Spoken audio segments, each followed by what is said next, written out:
right, so Battarbee Racing E46 M3 for Lucky Dog. So we've done a lot of stuff with this car. Started out S54, basically stock drivetrain, no modifications to the motor.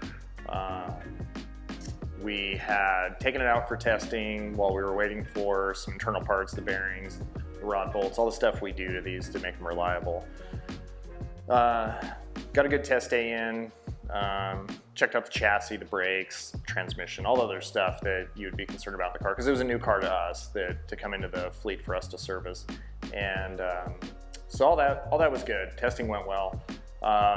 Pulled the motor apart to do the bearings and rod bolts. Found bearings were gone, rod bolts weren't the rod bolts we were expecting them to be, so that caused an issue with unavailability of rod bolts. And then also it had the typical oil pump drive chain sawing through the oil pump pickup. So all that stuff's pretty standard, not a huge surprise, just created some time delays in the initial process of getting the car ready. That was okay, but the team owner, Battarbee Racing, they decided what they wanted to do was LS swap it. So we'd never LS swapped an E46, so this was all new territory for us. We've LS swapped a bunch of other vehicles. I have an LS in my Porsche. We've LS swapped Toyota Land Cruisers, all kinds of stuff. And so we knew we could do it. It just kind of came down to what are the subtleties of this particular chassis and what are the parts we need to actually make our lives a little bit easier on this. We ended up using headers, motor mounts, and a few other parts from Siki.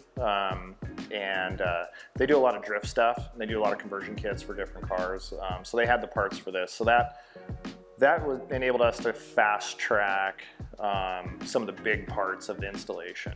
The really difficult parts, just getting the motor in the car, knowing where it's going to sit so we can put the transmission in there and build a trans mount and then build the exhaust out and do all the fabrication work. But the first thing you got to do before you do any of that is get the motor in the car. So the Siki parts helped us get that done, so that was good.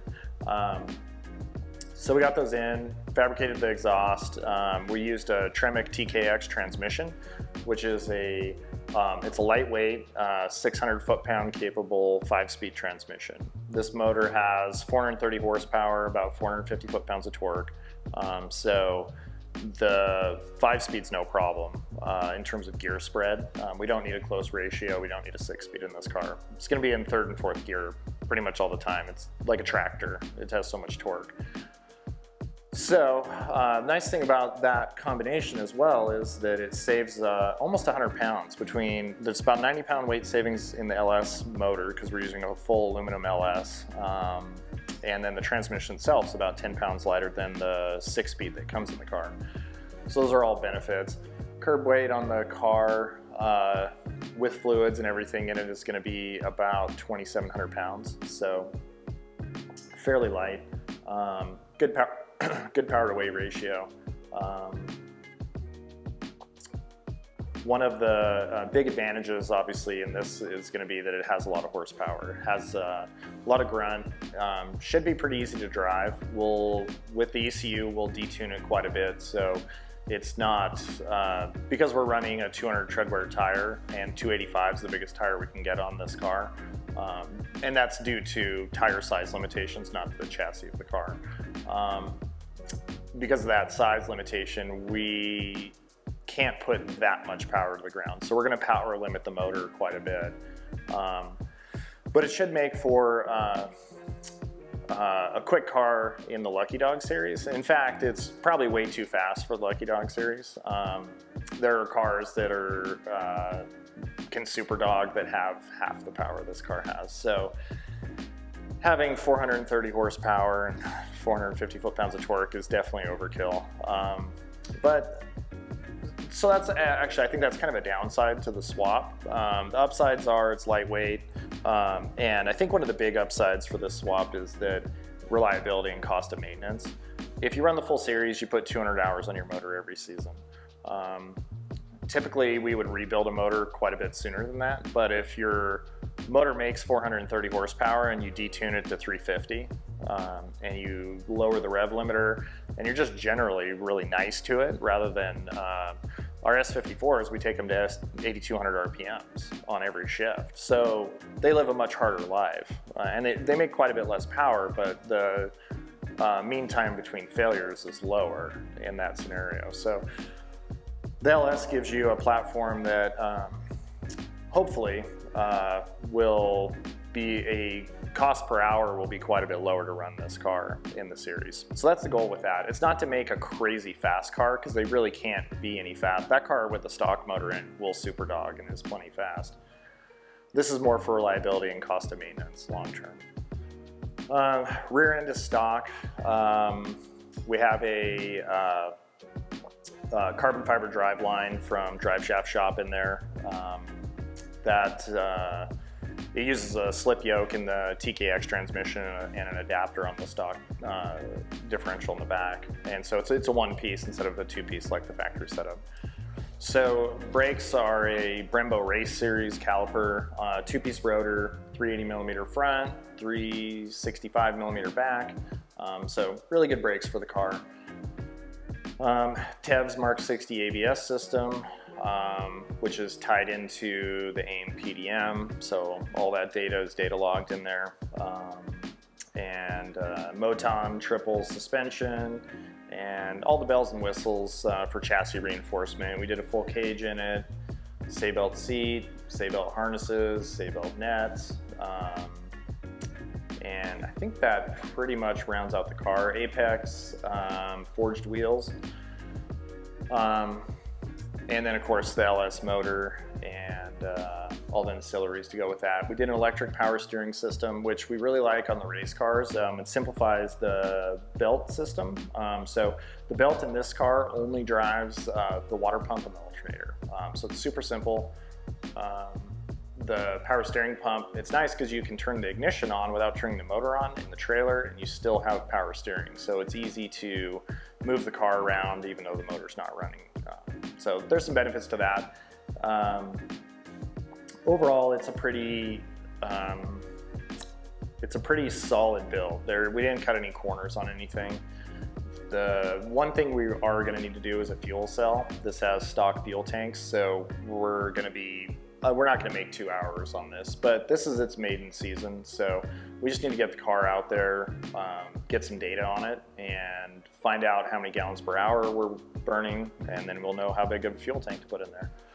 So the car runs a Link Fury X ECU, has built-in wideband controller, and then we have, because we have two widebands in the car, one for each bank now, we also have AEM standalone wideband controller for bank 2.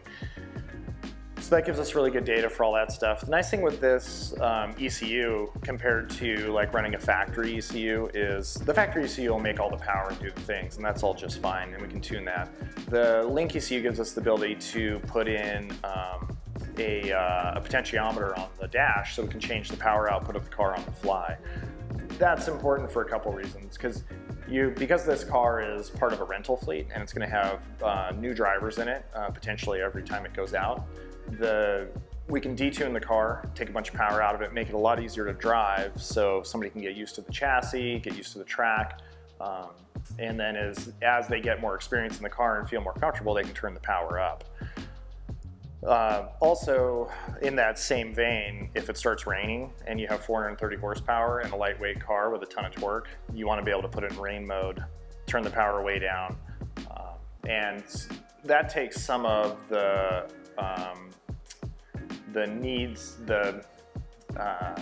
onus off the driver and puts it onto the ECU and the traction control system, and just makes the car easier to drive.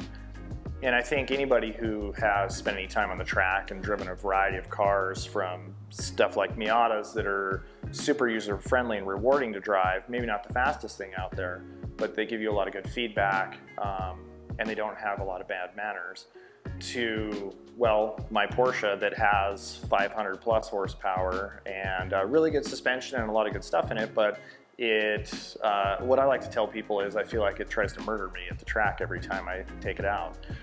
On the street, it's a great car, but the track, it's a bit of a handful. So the C46 lands somewhere in between those in that it's a really good chassis and it has good setup, good balance.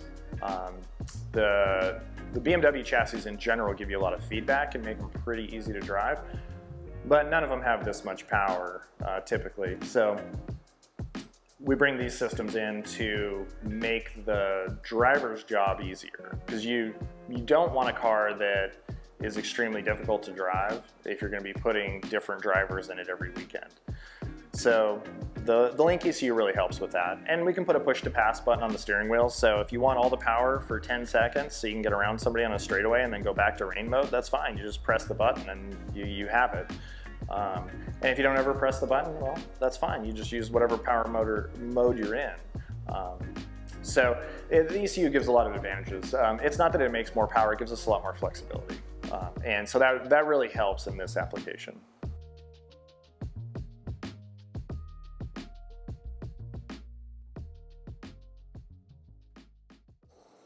We're ready. We're rolling. We can do this. That? Okay.